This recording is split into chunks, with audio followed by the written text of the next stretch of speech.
Je n'ai pas la tenue du cycliste professionnel et encore moins les conditions physiques et pourtant avec plusieurs vélos comme celui-ci, toute la rédaction de 01net.com pourrait devenir de véritables professionnels du Tour de France, pourquoi pas. Et on va maintenant vous expliquer pourquoi.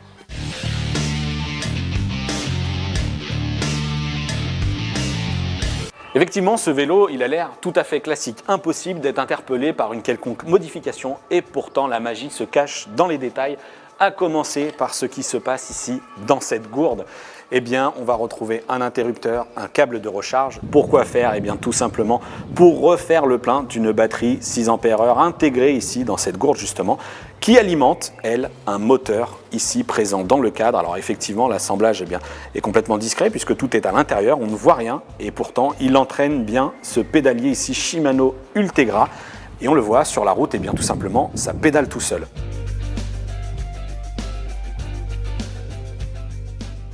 Et ce n'est pas fini puisque ce moteur qui développe à peu près 200 watts de puissance en crête puis 150 watts en stabilisé, eh bien il faut bien qu'il soit piloté.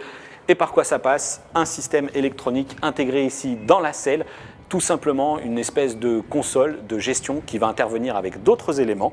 Ici sous la selle, j'ai un premier capteur qui lui communique avec un interrupteur cette fois-ci intégré dans le guidon du vélo et alimenté par une pile de l'autre côté, un assemblage finalement assez complexe qui permet d'activer le moteur dans le pédalier.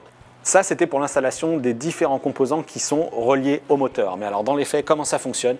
Eh bien tout simplement, il faut commencer à pédaler puisque le système ne fonctionne pas à l'arrêt, puis on active le mécanisme et là, c'est magique, le vélo continue à pédaler tout seul.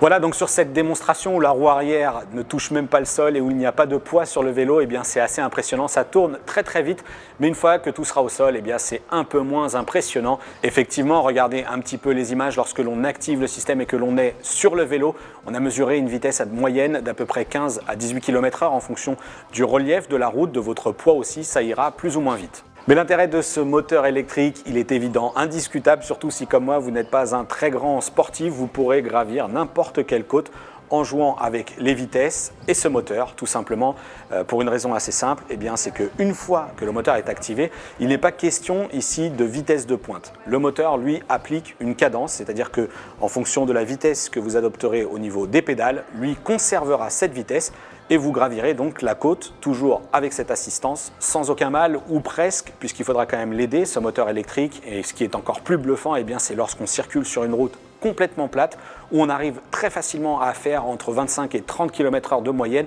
voire même 40 si on est un petit peu entraîné. On va revenir maintenant sur la batterie qui est intégrée dans la gourde et vous l'avouez, il est très difficile d'estimer une autonomie. Selon le revendeur de ce vélo, Bike Concept, une boutique belge qui nous a prêté donc ce modèle avec un moteur Vivax inventé par une société autrichienne, eh bien l'autonomie est annoncée à peu près à 1 heure. Alors ça veut tout et rien dire. Le problème, eh bien, c'est qu'il est question ici d'une cadence et donc l'autonomie dépendra énormément de votre poids, du profil de la route et de votre capacité à aider ou non le moteur. Et si jusqu'à présent le contrôle en milieu professionnel était surtout porté sur le dépistage du cycliste, il est évident que l'UCI va s'intéresser à ces vélos truqués, quitte à utiliser les nouvelles technologies, pourquoi pas des caméras thermiques pour détecter ces moteurs. Regardez, nous l'avons mis ici au labo face à notre caméra thermique, les pédales tournent dans le vide et déjà la température monte à plus de 30 degrés.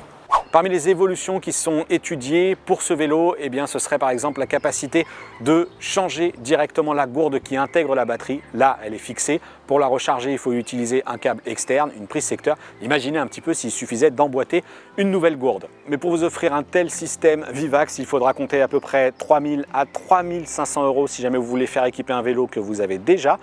Ou alors dépenser carrément 6 000 € dans ce vélo ici en aluminium, 11,7 kg. Ce qui est sûr, c'est que nous, on y aura pris quand même pas mal de plaisir.